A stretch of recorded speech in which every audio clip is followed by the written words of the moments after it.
Subscribe कीजिए हमारे channel summer TV Urdu को और साथ दबाइए इस बेल आइकन को लेटेस्ट स्पोर्ट्स अपडेट और करंट अफेयर्स वीडियो देखने के लिए।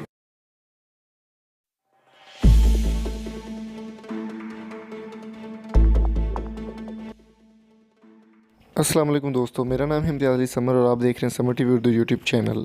दोस्तों, आज की वीडियो में हम बात करने वाले पाकिस्तान वर्सेस साउथ अफ्रीका का जो मैच होने जा रहा है, वनडे मैच। उसमें काफ़ी बड़ी तब्दीलियाँ की गई और बड़े बड़े प्लेयर्स के नाम शामिल किए गए, जिसके बारे में मुकम्मल डिटेल आपको बताने वाले हैं।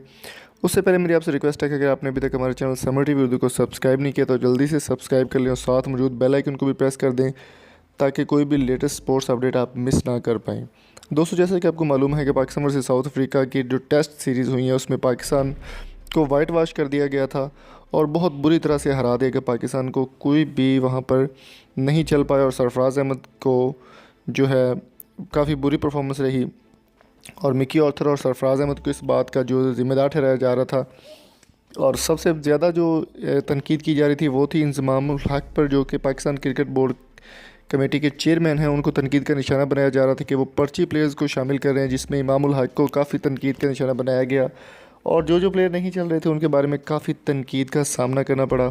और अभी इंज़मामुल हक़ और पाकिस्तान क्रिकेट बोर्ड की जानिब से ये खुश आइंद खबर आ रही है कि 4 बड़े नाम जो है उनको टीम में शामिल कर लिया गया है। पहला वनडे जो कि 19 जनवरी को खेला जाएगा पाकिस्तान और साउथ अफ्रीका के दरमियान, उसमें 3 बड़े नाम जो है वो शामिल कर लिए गए हैं। वो 3 नाम कौन से होंगे मैं आपको बताता चलूँ कि सबसे पहले शर्जील खान का नाम जो है वो उन्होंने एक अपील की हुई थी रहम की, उनके ऊपर केस चल रहा था करप्शन का, जिसमें उन्होंने स्पॉट फिक्सिंग की थी, उसका केस चल रहा था, उसको उन्होंने माफ़ कर दिया है और उम्मीद है कि वो भी मैच में शामिल होंगे वनडे में। और उसके अलावा इमरान नज़ीर जो कि लाहौर कंदर्स की जानिब से अबू धाबी कप में ऑलरेडी खेल चुके हैं, उनका भी नाम शामिल कर लिया गया है, शायद वो भी खेलें इसमें।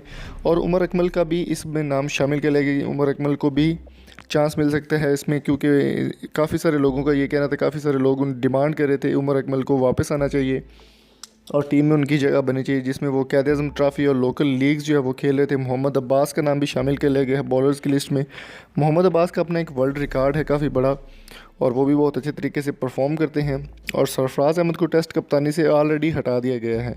यहाँ पर मैं ब्रेकिंग न्यूज़ आपको और बताता चलूँ कि सरफराज अहमद को जो है वो ख़त्म कर लिया गया है, अब वो टेस्ट के कप्तान नहीं रहे। टेस्ट के कप्तान के लिए यूनुस खान और 2-3 नाम और भी सामने आ रहे हैं, जिस पर मैं डिटेल वीडियो आपको जल्दी ही बनाकर अपलोड करूँगा, वो भी आप ज़रूर देखिएगा। तो बात की जाए तो फवाद आलम के नाम भी सामने आ रहा है। शादाब खान को जो है वो निकाल दिया गया है इस टेस्ट सीरीज़ में से।